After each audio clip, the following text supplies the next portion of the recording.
주간 첫날, 바로 그날 예수님의 제자들 가운데 두 사람이 예루살렘에서 예순 스타디온 떨어진 엠마오라는 마을로 가고 있었다. 그들은 그동안 일어난 모든 일에 관하여 서로 이야기하였다. 그렇게 이야기하고 토론하는데 바로 예수님께서 가까이 가시어 그들과 함께 걸으셨다. 그들은 눈이 가리어 그분을 알아보지 못하였다. 예수님께서 그들에게 걸어가면서 무슨 말을 서로 주고받느냐 하고 물으시자 그들은 침통한 표정을 한 채 멈추어 섰다. 그들 가운데 한 사람, 클레오파스라는 이가 예수님께 예루살렘에 머물렀으면서 이 며칠 동안 그곳에서 일어난 일을 혼자만 모른다는 말입니까? 하고 말하였다. 예수님께서 무슨 일이냐 하시자 그들이 그분께 말하였다. 나자렛 사람 예수님에 관한 일입니다. 그분은 하느님과 온 백성 앞에서 행동과 말씀에 힘이 있는 예언자셨습니다. 그런데 우리의 수석 사제들과 지도자들이 그분을 넘겨 사형 선고를 받아 십자가에 못 박히시게 하였습니다. 우리는 그분이야말로 이스라엘을 해방하실 분이라고 기대하였습니다. 그 일이 일어난 지도 벌써 사흘째가 됩니다. 그런데 우리 가운데 몇몇 여자가 우리를 깜짝 놀라게 하였습니다. 그들이 새벽에 무덤으로 갔다가 그분의 시신을 찾지 못하고 돌아와서 하는 말이 천사들의 발현까지 보았는데 그분께서 살아계시다고 천사들이 일러주더랍니다. 그래서 우리 동료 몇 사람이 무덤에 가서 보니 그 여자들이 말한 그대로였고 그분은 보지 못하였습니다. 그때 예수님께서 그들에게 이르셨다. 어리석은 자들아, 예언자들이 말한 모든 것을 믿는데 마음이 어찌 이리 굼뜨냐? 그리스도는 그러한 고난을 겪고서 자기의 영광 속에 들어가야 하는 것이 아니냐? 그리고 이어서 모세와 모든 예언자로부터 시작하여 성경 전체에 걸쳐 당신에 관한 기록들을 그들에게 설명해 주셨다. 그들이 찾아가던 마을에 가까이 이르렀을 때 예수님께서는 더 멀리 가려고 하시는 듯하였다. 그러자 그들은 저희와 함께 묵으십시오. 저녁때가 되어가고 날도 이미 저물었습니다 하며 그분을 붙들었다. 그래서 예수님께서는 그들과 함께 묵으시려고 그 집에 들어가셨다. 그들과 함께 식탁에 앉으셨을 때 예수님께서는 빵을 들고 찬미를 드리신 다음 그것을 떼어 그들에게 나누어 주셨다. 그러자 그들의 눈이 열려 예수님을 알아보았다. 그러나 그분께서는 그들에게서 사라지셨다. 그들은 서로 말하였다. 길에서 우리에게 말씀하실 때나 성경을 풀이해 주실 때 속에서 우리 마음이 타오르지 않았던가? 그들이 곧바로 일어나 예루살렘으로 돌아가 보니 11 제자와 동료들이 모여 정녕 주님께서 되살아나시어 시몬에게 나타나셨다 하고 말하고 있었다. 그들도 길에서 겪은 일과 빵을 떼실 때에 그분을 알아보게 된 일을 이야기해 주었다. 주님의 말씀입니다.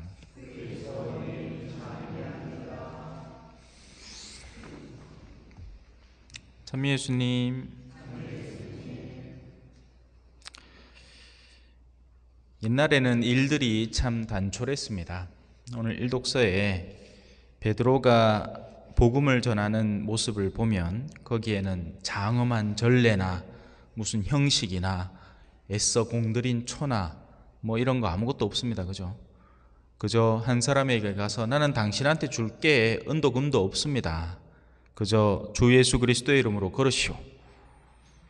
그러자 그 순간에 그 일대 복음의 향기가 확 퍼지게 됩니다. 너무 단순하고 소박하고 명료하고 깔끔합니다.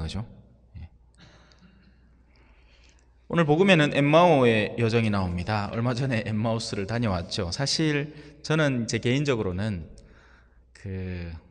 성령 강림 때 뽑기 하는 것도 싫어하고요. 또 이 엠마우스를 엠마우스라고 부르는 것도 싫어합니다. 왜냐하면 엠마우스가 아니거든요. 부활 소풍이지. 모르겠습니다. 뭐 누가 언젠가부터 그렇게 부르기 시작했겠죠. 엠마우스라는 이 이름을, 거룩한 이름을 자기들 영덕에 맛있는 거 먹으러 가는 길에 그냥 덜렁 붙인 겁니다. 제가 보자 때부터, 그 이전부터 그랬을 거예요. 그 훨씬 이전부터 그러지는 않았을 겁니다. 어느 순간부터 어느 신부님이 봉사자들 수고했다고 한번 데리고 가는데 이름을 붙인 거죠. 그런 일들이 교회는 많습니다. 자기들끼리 놀러 가면서 성지순례 이름을 붙여가지고 해외여행을 간다든지 뭐 그런 케이스들이 많죠. 뭐 이번 부활 소풍도 비슷했습니다. 그래서 가는 길에 뭐 차 안에서 여러 가지 이야기가 오갔는데 뭐 정치 이야기, 주식 이야기, 그래가지고 제가 그 식당 갖고 내가 음식 한번 들어 올려야 되겠네. 그러면 이제 그때 눈이 뜨인다고, 그죠? 그런 농담을 했던 기억이 나네요. 자, 오늘 이 엠마오의 여정을 단순화시켜 보겠습니다. 4가지로 나뉩니다. 하나, 여정 중에 주님과 만납니다. 그죠? 두 제자가 여정 중에 주님을 만납니다. 둘, 주님에 대한 일을 이야기 나누고 듣고 배우고 합니다. 셋, 빵을 나누면서 예수님이심을 알아보게 됩니다. 예수님을 만나게 되죠. 물론 그 전부터 예수님은 계셨지만 그 빵을 나누는 순간 예수님과의 접촉, 만남을 체험하게 됩니다. 넷째, 선교입니다. 그렇게 예수님을 만나게 된 이들은 사실 이들이 애시당초 엠마오로 왜 가고 있었을까요? 뭐 복음을 전하러 갔던 게 아닙니다. 아직 부활에 대한 체험이 있지 않았기 때문에 이들은 도망가고 있었던 겁니다. 살려고. 헌데 그런 살려던 이들이 죽음을 무릅쓰고 다시 돌아옵니다. 그리고 자신이 겪은 일을 전파하기 시작합니다. 말 그대로 선교를 하는 거죠. 우리 선교위원장님이 있지만 선교를 하기 시작합니다. 선교라는 건 딴 게 아니에요. 자기가 겪은 일을 전파하면 됩니다.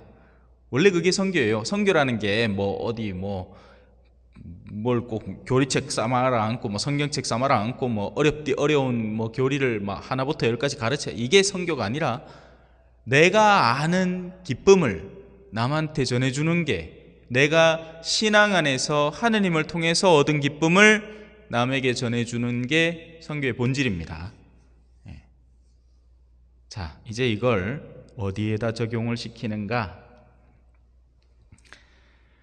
우리가 지금 드리고 있는, 우리가 지금 앉아있는 이 미사는 크게 4부분으로 나뉩니다. 제가 지금부터 따오는 이 구절은 여러분들이 왜 인터넷으로 미사, 매일 미사 있죠? 그 중에 미사 통상문이 있습니다. 그 미사 통상문의 해설 부분을 따온 겁니다. 그대로. 뭐라고 하는지 한번 들어봅시다. 시작 예식. 이 예식들의 목적은 한데 모인 교우들이 하나의 공동체를 이루고 믿음으로 하느님의 말씀을 듣고 합당하게 성찬례를 거행할 준비를 갖추게 하는 것이다.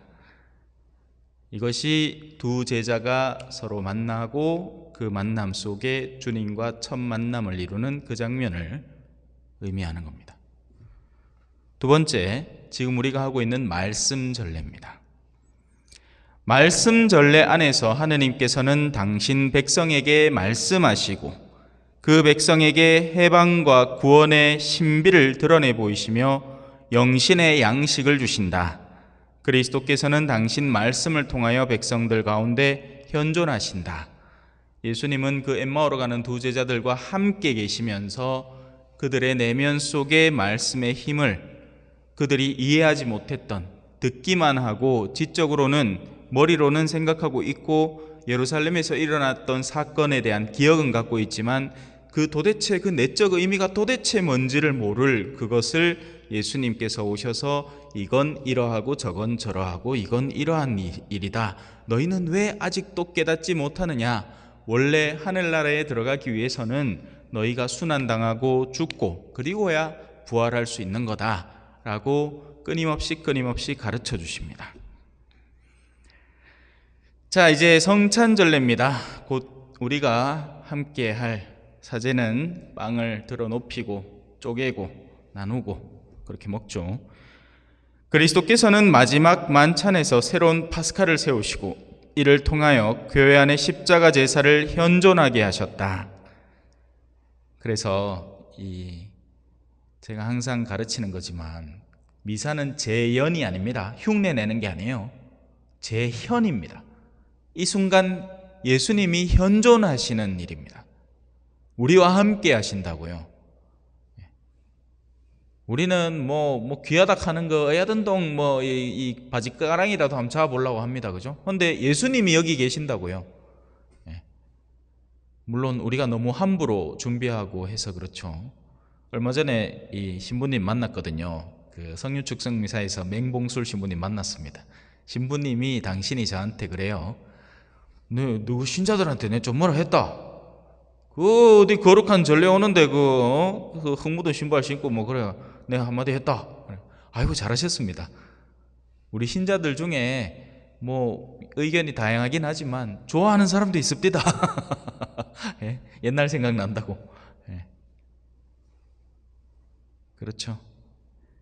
이 결혼식장 갈 때는 양복 쫙 빼입고 막 가면서 그죠? 예. 미사 올 때는 마음부터 다릅니다. 그죠? 미사는 더 이상 거룩한 십자가의 제사가 아닌 것처럼 간주됩니다. 그냥 와주면 감지덕지한 일인 것처럼, 내가 교회에 베풀어주는 무슨 자선사업 중에 하나처럼 아니에요. 여전히 십자가의 제사입니다. 우리가 너무 헐렁해진 거죠. 새 속에 물든 나머지 너무 우습고 쉽게 보이는 것뿐입니다. 나중에 하느님 뵈면 알게 되겠죠. 내가 얼마나 당신을 소홀히 다뤘는지. 그죠? 만약에 얼마 전에 우리 부활 때 왔던 정치인 같은 사람이 온다면, 그 사람이 뭔가를 행사를 조직을 해서 초대를 한다면 아마 다르게 차려입고 갔을걸요. 근데 뭐 미사는 우습게 안 보이겠습니까? 그죠? 자, 그래서 그 십자가 제사를 현존하게 하시는 일입니다. 예수 그리스도를 대신하는 사제는 주님 친히 행하시고 당신을 기억하여 행하도록 제자들에게 맡기신 것을 그대로 재현해냅니다. 어제는 일부러 그 감사기도 제1양식으로 여러분들에게 미사를 선물해 드렸죠. 그 안에 보면 그야말로 그대로 흉내냅니다. 그죠? 눈을 들어 높이시고 또 가슴도 치고 고개를 숙일 때는 실제로 고개를 숙이고 다채롭습니다. 근데 이제 대부분의 신부님들이 그냥 짧고 쉬우니까 이 양식으로 가는 거죠. 그리고 신자분들부터도 별로 안 좋아합니다. 다른 거 하는 거를. 안 익숙하기도 하고 어색하고 하니까.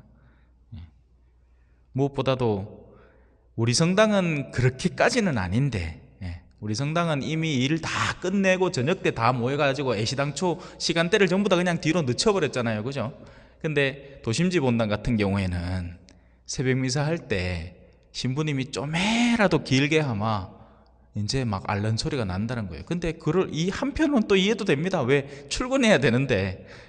근데 그럴 것 같으면 굳이 미사를 그렇게 안 나와도 되는데, 그냥 조용히 기도 생활 하면 되는 거를, 미사는 갈수록 축소되고, 또 미사 짧게 하면 뭐 사제 입장에서야 좋죠.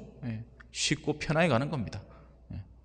정말 진득하게 정성껏 사람들 앞에 예수님의 이 거룩한 성찬을 펼쳐 보이는 것보다 후다닥 해치우면 그게 편하고 좋은 사제들도 있으니까 그런 게 서로 죽이 맞아가지고 쉽고 편하게 가는 겁니다. 좋은 게 좋은 거라고. 그러다 보니 이 양식이 그냥 다 그냥 보편화되어 버렸어요. 1양식 하는 사제 거의 없고 4양식은 눈곱 씻고 찾아봐도 없고. 예물봉헌에서 빵과 포도주가 물과 함께 제대로 운반된다. 이것은 그리스도께서 당신 손에 드셨던 것과 같은 것들이다. 감사기도 안에서 구원의 업적에 대하여 하느님께 감사를 드리고, 이 부분이 사실은 미사의 가장 하이라이트이고 정점입니다. 감사기도. 근데 그걸 그만큼 중요하게 생각하는 사람들 거의 없을 거예요, 아마. 그냥 사제 혼자 웅얼웅얼거리고 지나가 버리는 부분으로 주님께서 여러분과 함께 또한 사제의 영과 함께 마음을 드높이 하고 이어지는 그 기도문에 귀를 기울일 줄 알아야 됩니다. 그 기도문 안에 그날 전례의 핵심적인 내용과 아주 소중한 부분이 우리가 하느님께 전적으로 마땅하고 옳은 일입니다. 하느님, 오늘 미사를 드리게 해주셔서 너무 고맙습니다. 제가 여기에 온 것만 해도 은총이고 너무 마땅하고 옳은 일입니다. 당신이 정말 세상의 주인이시고 임금이십니다. 저 마몬이 아니라요. 마땅하고 옳은 일입니다. 이래야 되는데 그렇게 마음들이 쓰일지는 모르겠습니다. 그래서 이 감사기도 안에서 구원의 업적에 대하여 하느님께 감사를 드리고 이 기도의 힘으로 봉헌물은 그리스도의 몸과 피가 된다.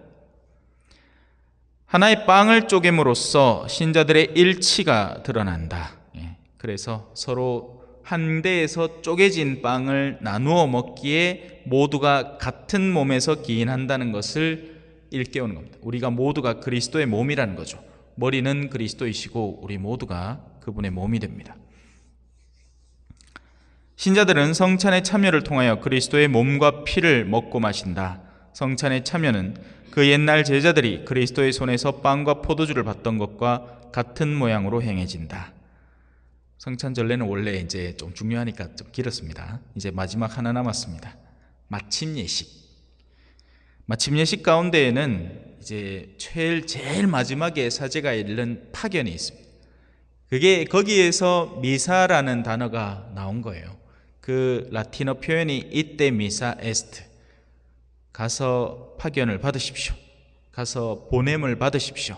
가서 보냄 받았으니 그걸 사명으로 삼아 가서 말씀을 전하십시오라는 것. 그래서 미사를 참여한 이들은 복음을 전하는 사명을 지니게 되는 겁니다. 명령입니다. 거룩한 명령, 소명. 파견은 교우들을 헤쳐보내어 각자가 자신의 일터로 돌아가 주님을 찬미하며 맡은 임무에 충실한 가운데 복음화에 헌신하게 하는 것이다. 그래서 이 엠마오의 여정은 너무너무 소중한 미사의 여정을 고스란히 담아내고 있는, 사실 이 미사라는 것의 예표, 하나의 예표인 거죠. 그게 엠마오라는 겁니다. 라틴어로는 엠마우스. 그래서 오늘 복음 안에 등장하는 이 일련의 과정들이 내가 일상적으로 드리고 있는 이 미사 안에서도 항상 일어나도록 우리의 마음을 잘 모으고 미사 안에서 정말 마음을 다해서 참여할 수 있도록 했으면 좋겠습니다. 잠시 묵상하시겠습니다.